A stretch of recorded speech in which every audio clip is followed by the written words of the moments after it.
Good morning class 6।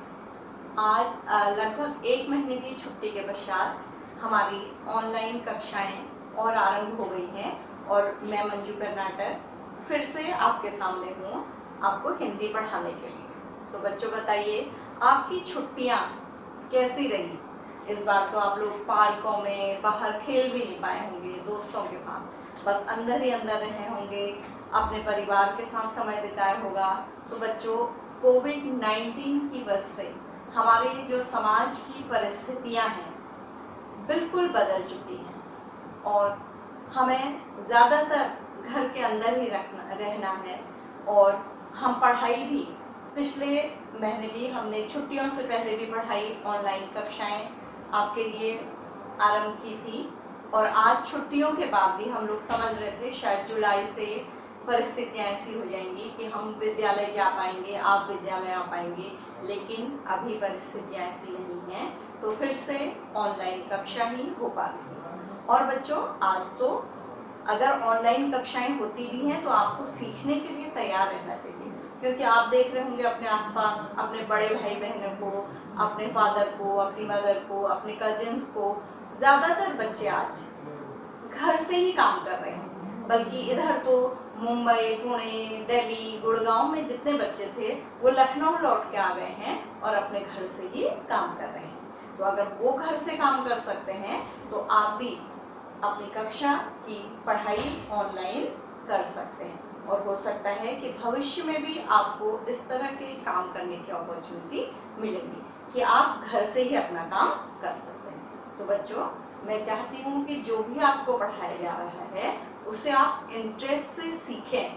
और जो आज आपको सिखाया जा रहा है पत्र हिंदी व्याकरण में, तो ये आपको हमेशा जीवन भर काम आने वाली चीज़। वैसे तो पढ़ाई का हर भाग ऐसा है, हर जो भी पढ़ाई में पढ़ाया जाता है वो ऐसा है कि वो आपके जीवन भर काम आता है, लेकिन पत्र तो आपको, मान लीजिए आप किसी और विद्यालय में प्रवेश लें या हायर क्लासेज में कहीं बाहर पढ़ने के लिए जाएं, तो आपको पत्र लिखना एक फॉर्मेट के अंतर्गत, एक प्रारूप के अंतर्गत सही पत्र लिखना आना चाहिए। और इसके अतिरिक्त नौकरियों में, कंपनीज में, सरकारी ऑफिसों में भी पत्र का एक फॉर्मेट होता है जिसमें सही पत्र लिखा जाना एक कला होती है, एक स्किल है बच्चों, सही पत्र आना। तो आपको पत्र लिखना इंटरेस्ट से सीखना है और ये आपके परीक्षा में भी 5 मार्क्स का आता है, तो इसलिए भी सीखना है। और बच्चों, परीक्षा के अतिरिक्त आपको हर चीज़ पूरी जिंदगी के लिए याद रखने के लिए भी सीखना, तो इंटरेस्ट से सीखेगा। हम लोग पत्र के बारे में पढ़ेंगे कि हमें इसके अंतर्गत किन किन नियमों का पालन करना है, पत्र कितने प्रकार के होते हैं, इसका फॉर्मेट का क्या मतलब है और उसे आपको कैसे तैयार करना है। तो बच्चों, सबसे पहले हम पत्र आरंभ करने से पहले बताते हैं कि पत्र 2 प्रकार के होते हैं। पत्र 2 प्रकार के होते हैं, औपचारिक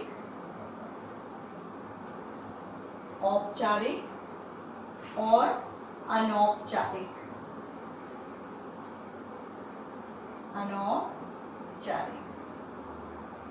ठीक है, ये फॉर्मल पत्र हैं, ये इनफॉर्मल पत्र हैं। तो आपके सिलेबस में क्लास 6 में केवल औपचारिक पत्र हैं, फॉर्मल पत्र, और उसमें भी आपको ज़्यादातर केवल प्रार्थना पत्र सिखाए जाएंगे। प्रार्थना पत्र, क्योंकि औपचारिक पत्र क्या होते हैं ये देख लीजिए, अनौपचारिक पत्र किसे कहते हैं ये समझ लीजिए पहले। बच्चों, औपचारिक पत्र वो होते हैं जिन्हें हम विद्यालय के लिए, ऑफिस के लिए, किसी जॉब के लिए या किसी बुक मंगाने के लिए, किसी लाइब्रेरी के लिए, और या किसी गेम्स में पार्टिसिपेट करने के लिए, किसी गेम्स एकेडमी में एडमिशन के लिए लिखते हैं। ठीक है। और अनौपचारिक पत्र वो हैं जो अपने रिश्तेदारों को लिखे जाते हैं, अपने मित्रों को लिखे जाते हैं। तो ये अभी हमें नहीं पढ़ना है, ये आप क्लास 7th में पढ़ेंगे। तो हमें कौन से पत्र पढ़ने हैं? औपचारिक प्रार्थना पत्र पढ़ने हैं। ठीक है, तो हम सीधे से आते हैं अपने औपचारिक पत्र पर और उसमें भी प्रार्थना पत्र पर। प्रार्थना का मतलब होता है किसी ऑफिस से, किसी विद्यालय से, और मान लीजिए आपके मोहल्ले में बिजली खराब हो गई, आपके घर की बिजली खराब हो गई, आपका फोन खराब हो गया, तब भी इस तरह के प्रार्थना पत्र प्रयोग किए जाते हैं। ठीक है, तो हमें लिखने हैं प्रार्थना पत्र। और आपको, आप मान लीजिए क्लास 6 के बच्चे हैं, आप कहीं घर से बाहर जा रहे हैं, मान लीजिए आप रेगुलर विद्यालय जा रहे हैं बच्चों, तो आपको 15 डेज के लिए कहीं जाना है, या 2 दिनों के लिए कहीं जाना है, या 3 दिनों के लिए कहीं जाना है, तो आपको एक दिन का तो आप अपनी डायरी में लिखते हैं एक लाइन, लेकिन जब 3 दिन का आप अवकाश लेते हैं तो आपको पता होगा कि आप एक पेपर पर फॉर्मेट बनाकर ये पत्र लिखते हैं, प्रार्थना पत्र, और विद्यालय में देते हैं। तो ये भी आपके काम का है। ये अंग्रेजी में भी आपको सिखाया जाता है और हिंदी में, दोनों में करीब करीब सेम होता है, बस लैंग्वेज का अंतर होता है। तो आइए हम प्रार्थना पत्र में हमें किन किन नियमों का, किन किन बातों का ध्यान रखना है, पहले ये सीखते हैं। ठीक है, तो एक एक करके देखिएगा, और ये जो नियम है या जो ये आवश्यकताएं, ज़रूरतें हैं, वो आपको मैं क्लास के साथ लिख के भी भेजूंगी, तो उनको आप अपनी कॉपी में नोट भी कर लेंगे। आज आपको लिखित काम बहुत कम मिलेगा। हम आज केवल प्रार्थना पत्र में किन किन बातों का ध्यान रखना है और इसका फॉर्मेट क्या है ये सीखेंगे। तो बच्चों, पहले हम सीखते हैं कि प्रार्थना पत्र में हमें किन किन बातों पर ध्यान देना है। तो सबसे पहले हमें शुद्ध हिंदी, क्योंकि आजकल बच्चों हम इतने सालों से पढ़ा रहे हैं, तो कुछ बच्चों की समस्या क्या होती है कि वो हिंदी शुद्ध नहीं लिखते हैं। तो जब भी वो प्रार्थना पत्र लिखते हैं तो हिंदी शुद्ध नहीं लिखने के कारण वो प्रार्थना पत्र समझ में नहीं आता है। शुद्ध हिंदी से मेरा मतलब कठिन हिंदी नहीं है, बल्कि ऐसी हिंदी जिसमें स्पेलिंग मिस्टेक्स ना हो। बच्चों, मैं आपको एक एग्जाम्पल बताती हूँ। कभी हमने बच्चों को एक परीक्षा में प्रश्न दिया था कि अपनी माँ का स्वास्थ्य खराब होने के कारण अवकाश पत्र लिखिए। तो बच्चों, उस बच्चे ने लिखा था, किसी बच्चे ने लिखा था कि मरी माँ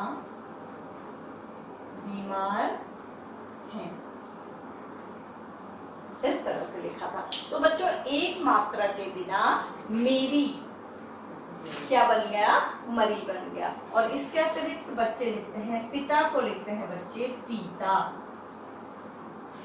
तो ये बताइए कैसे इसको पिता माना जा सकता है। ठीक है, मेरे पिता बाहर घूमने जा रहे हैं तो लिखते हैं मेरे पिता, तो ये आपको शुद्ध लिखना है। और ऐसे ही बुखार को लिखते हैं बच्चे बुखार। तो ये सारे शब्द, इसके अतिरिक्त स्वास्थ्य, स्वास्थ्य जो है सबसे गलत लिखा जाने वाला शब्द है। ये सही है, बच्चे लिखते हैं स्वास्थ्य, तो ये हमेशा गलत लिखते हैं, जिससे आपके परीक्षा में भी अंक क्या हो जाते हैं, कट जाते हैं। तो सबसे पहले आपको क्या ध्यान रखना है कि आपको हिंदी सही लिखनी है, कठिन नहीं लिखनी है। कैसे लिखनी है, सही लिखनी है। ठीक है, आपका दूसरा पॉइंट है, जो आपका प्रार्थना पत्र होता है वो छोटा होगा और पूर्ण होगा बच्चों। मतलब उसमें किसी बहुत लंबी लंबी कहानियां लिखने की या पूरी लंबी लंबी बातें लिखने की जरूरत नहीं है, उसको छोटा सा लिखेंगे, लेकिन वो अधूरा ना हो, कैसा हो, पूरा। और थर्ड आपका जो आवश्यकता है, थर्ड, वो है सही फॉर्मेट या प्रारूप। सही प्रारूप, प्रारूप क्या है बच्चों?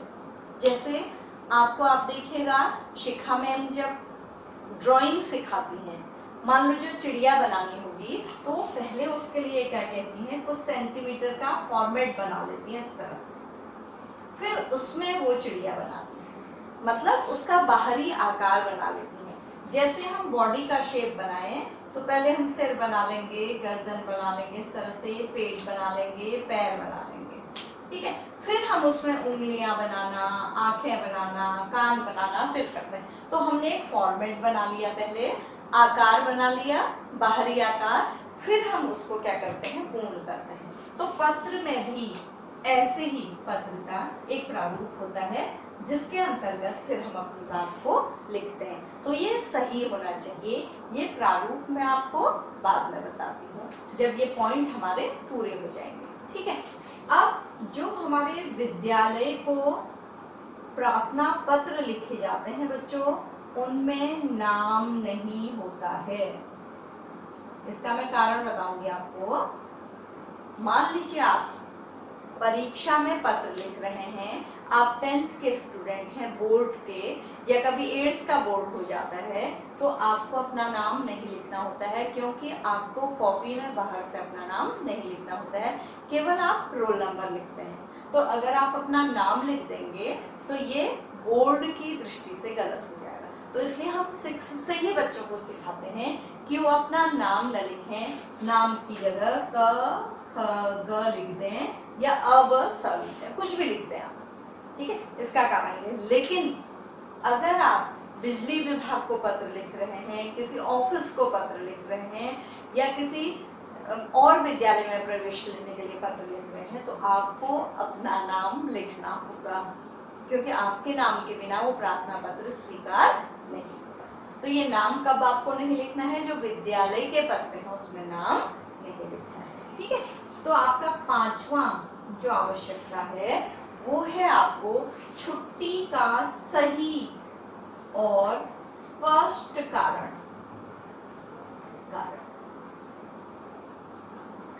कई बार बच्चे क्या कर देते हैं कि किसी भी कारण से वो बाहर जा रहे हों, घूमने जा रहे हों, कुछ जा रहे हों, तो वो लिख देते हैं मैं बीमार हूँ। तो बच्चों आपको ऐसे कारण नहीं लिखना है, आपको प्रार्थना पत्र में सही कारण लिखना है और क्लियर लिखना है, ठीक है। इसके अतिरिक्त 6वां पॉइंट है आपका कि आपको जो वाक्य बनाने हैं वो छोटे और सरल वाक्य बनाने हैं। आप जिसको भी प्रार्थना पत्र लिख रहे हैं, अधिकतर आपको विद्यालय को प्रार्थना पत्र लिखना होता है, ठीक है। तो आपको छोटे छोटे सेंटेंस बनाने होंगे हिंदी के, जो आपके लिए लिखने के लिए सरल हों और सरल। अपनी बात को उलझा के कभी भी मत लिखिएगा, क्योंकि वो बात ठीक से समझ में नहीं आती। 7वां पॉइंट है बच्चों, विराम चिन्हों का प्रयोग। विराम चिन्ह आपके उस पत्र में सही हो, प्रार्थना पत्र में, क्योंकि विराम चिन्हों का हमारी भाषा में अत्यधिक महत्व है। विराम चिन्हों से हमारी बात क्या हो जाती है, बदल जाती है, उसका अर्थ बदल जाता है। इसलिए विराम चिन्हों का सही प्रयोग होना चाहिए, ठीक है। और 8वां पॉइंट है कि सभी प्रार्थना पत्र कैसे होते हैं, समान होते हैं। सभी प्रार्थना पत्र समान। जो इसका फॉर्मेट होता है पूरा, मैं अभी आपको फॉर्मेट बताऊंगी, मैंने यहाँ समझाया था कि वो बिल्कुल एक सा होता है बच्चों, हमेशा, बस उसका सब्जेक्ट बदलता है। किस कारण से आपको अवकाश के लिए जाना है, कितने दिनों के लिए जाना है, ये बदल जाता है, और फॉर्मेट एक सा होता है। तो आपको प्रार्थना पत्र एक बार सीखना है, मे बी आपने 5th में भी सीखा होगा, तो उसका फॉर्मेट भी सेम होगा। एक बार सीख लेना है और हमेशा आपके काम आएगा, आपको परीक्षा में अलग से तैयार नहीं करना होगा, ठीक है। और आपका 9th जो पॉइंट है, 9th जो पॉइंट है वो है विषय। आपके प्रार्थना पत्र में आप किस विषय पर अवकाश पत्र या प्रार्थना पत्र लिख रहे हैं, किस विषय के लिए प्रार्थना पत्र लिख रहे हैं, वो स्पष्ट होना चाहिए।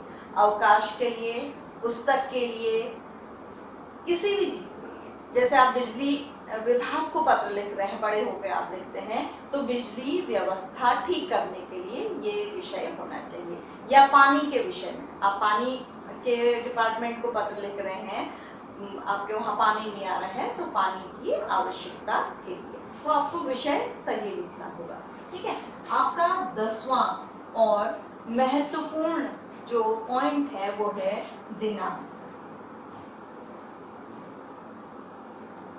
आप किस दिन पत्र लिख रहे हैं और यदि अवकाश के लिए लिख रहे हैं तो किस दिन से किस दिन तक। अगर आप अवकाश के लिए लिख रहे हैं तो दो जगह दिनांक आएगा, एक तो आप जिस दिन लिख रहे हैं और दूसरा आएगा कि किस दिनांक से किस दिनांक तक आप छुट्टी ले रहे हैं। लेकिन अगर आप बिजली विभाग को लिख रहे हैं या किसी हॉस्पिटल को आप पत्र लिख रहे हैं तो उसमें आपका दिनांक आएगा, या किस दिनांक की घटना के बारे में आप लिख रहे हैं तो वो आएगा। तो ये दिनांक का पत्र में अत्यधिक महत्व है, प्रार्थना पत्रों में अत्यधिक महत्व है। तो ये आपके 10 पॉइंट हैं जिनका आपको पत्र में ध्यान रखना है। इसमें आपको ज़्यादा नहीं लिखना है, आपको केवल पॉइंट में ही ये पॉइंट अपने कॉपी में नोट करने होंगे, इसमें विस्तार से कुछ भी लिखना नहीं है। तो आइए इन नियमों के पश्चात हम पत्र का फॉर्मेट सीखेंगे। हमने जाना था कि फॉर्मेट कैसा होता है, अब मैं आपको बताऊंगी कि प्रार्थना पत्र का सही फॉर्मेट क्या है। बच्चों, आपको फॉर्मेट कितने बार याद करना है? केवल एक बार। ठीक है, तो प्रार्थना पत्र पहले हम यहाँ लिख लेंगे प्रार्थना पत्र। हम किसका फॉर्मेट याद कर रहे हैं, पढ़ रहे हैं? प्रार्थना पत्र का। तो हम लिखेंगे सेवा में। और बच्चों, इसके लिए एक चीज कि ये हमेशा आपके दाएं हाथ की साइड से स्टार्ट होता है और इसमें हर चीज जो हम यहाँ एड्रेस लिखते हैं या अपना नाम लिखते हैं वो इसी साइड में होता है, यहाँ कुछ भी नहीं होता है। ठीक है, जब हम पत्र आरंभ करते हैं वो उसकी लाइनें यहाँ तक जाती हैं, लेकिन फॉर्मेट जो हमें लिखना होता है वो पूरा इसी साइड में होता है, यहाँ कुछ भी नहीं होता है। ठीक है, तो हम सेवा में मैं जो यहाँ आपको पत्र सिखा रही हूँ वो विद्यालय के लिए पत्र लिखना सिखा रही हूँ। तो यहाँ क्या होता है? प्रधानाचार्य। ठीक है, अब हम किस विद्यालय में हम पढ़ते हैं? मॉन्टफोर्ट इंटर कॉलेज। आपको अपने विद्यालय का नाम सही लिखना आना चाहिए, वो भी आप कभी कभी गलत लिख देते हैं। मॉन्टफोर्ट इंटर कॉलेज, महानगर, लखनऊ। तो बच्चों, ये आप एक बार लिखना सीख लेंगे तो हमेशा आपको ऐसे ही लिखना होगा हर परीक्षा में। ठीक है, उसके पश्चात आपको क्या जरूरी है लिखना? विषय। विषय क्या है? अवकाश हेतु। आपको किसी में एडमिशन के लिए लिखना है तो आप लिखेंगे प्रवेश हेतु। ठीक है, तो अवकाश हेतु। उसके पश्चात अगला होता है महोदय। आप देखिए पंक्चुएशन भी, यहाँ कॉमा है, यहाँ कॉमा है, यहाँ विराम है। ठीक है, फिर महोदय, फिर हम लिखेंगे, ये बिल्कुल एक सा होता है हमेशा। सविनय निवेदन इस प्रकार है कि ये आपका अब जो सब्जेक्ट आपको परीक्षा में दिया होगा, जो प्रश्न दिया होगा उसके अकॉर्डिंग आप लिखेंगे। यहाँ तक आपका ये फॉर्मेट है, ये हमेशा एक सा होगा, ये कभी बदलेगा नहीं। बदलेगा क्या? आपको जो प्रश्न दिया होगा, मान लीजिए आप बुखार आने के कारण नहीं आ पा रहे हैं, पैर में चोट लगने के कारण नहीं आ पा रहे हैं, दादी की तबीयत खराब हो गई घर में तब नहीं आ पा रहे हैं, तो ये कारण हमेशा क्या हो जाएगा? बदल जाएगा। और जो दिन है, दिनांक है, वो भी क्या हो जाएगा? बदल जाएगा। तो ये आपको हर बार अलग लिखना होगा। तो ये फॉर्मेट है। अब जहाँ पर ये फॉर्मेट हमारा खत्म हो जाएगा वहाँ पर हम विराम करेंगे, फिर लिखेंगे कष्ट हेतु धन्यवाद। ठीक है, ये लिख दिया हमने। अब इस बोर्ड में शायद नीचे आपको नहीं दिखाई दे रहा है, तो इससे नीचे जो लिखना है वो मैं यहाँ लिख देती हूँ। यहाँ पर मिटा के लिख देते हैं। ये फॉर्मेट भी मैं आपको कक्षा के साथ भेज दूंगी, तो उसको भी आप अपने कॉपी में कॉपी कर लीजिएगा। तो यहाँ पर हम लिखेंगे कष्ट हेतु धन्यवाद, आपका आज्ञाकारी शिष्य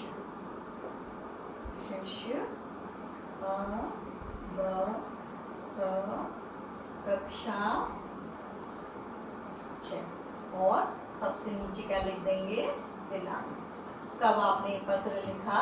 तो बच्चों हम कब लिख रहे हैं इस पत्र को, हम ये दिनांक हम अगर कॉपी में लिख रहे हैं तो कोई भी काल्पनिक दिनांक हम लिख सकते हैं। जैसे हमने लिख दिया 5/7/2020 और हम आज की दिनांक भी लिख सकते हैं, लेकिन आप जब सही लिख रहे हो तो आप ये दिनांक सही लिखेंगे, जिस दिन आप लिख रहे हैं वही दिनांक आप लिखेंगे। ठीक है, तो दिनांक दो जगह होगा अवकाश पत्र में, एक कब से कब तक आप लिख रहे हैं और एक दिनांक होगा जब आप पत्र को लिख रहे हैं। और यहाँ पर एक चीज और चीज होगी, अगर कोई लड़की पत्र ये अवकाश पत्र लिख रही है तो वो लिखेगी आपकी आज्ञाकारी शिष्या। केवल क्या बदला बेटा, इसमें ई की मात्रा आई और यहाँ क्या आ गई, आ की मात्रा। तो वो दो, कई बार बच्चे पता क्या करते हैं, जैसे हमने किसी को लिखा दिया, किसी गर्ल की एप्लीकेशन लिखी है, उसने लिखा है आपकी आज्ञाकारी शिष्या, तो बॉय जब कॉपी करेगा उसका तो वो भी लिख देगा आपकी आज्ञाकारी शिष्या। तो ये अच्छी तरह से आपको समझना है कि अगर लड़का लिख रहा है तो लिखेगा आपका आज्ञाकारी शिष्य और लड़की लिखेगी तो लिखेगी आपकी आज्ञाकारी शिष्य। तो बच्चों इसी के साथ ये फॉर्मेट हमारा पूरा हो गया है, आपको समझ में आ गया होगा। तो इस फॉर्मेट पर पूरी एप्लीकेशन मैं आपको अगली कक्षा में बताऊंगी कि किस तरह से हम पूरी एप्लीकेशन लिखेंगे, कितनी छोटी होगी और उसमें क्या क्या कितने शब्द लिखे जाएंगे क्या। तो आज हमने सीखा कि पत्र दो प्रकार के होते हैं, औपचारिक और अनौपचारिक। उसके पश्चात हमने जाना कि पत्र लिखने के लिए हमें किन किन बातों का ध्यान देना है। अगर हमने इन बातों को सीख लिया तो हमारे पत्र में पूरे अंक आ सकते हैं, और जब भी हम बड़े होकर भी पत्र लिखेंगे तो ये बातें हमें याद आ जाएंगी, रिफ्लेक्ट हो जाएंगी और हमारा पत्र कभी गलत नहीं होगा। और हमने फिर फॉर्मेट सीखा और इससे अधिक हम अपनी अगली कक्षा में सीखेंगे।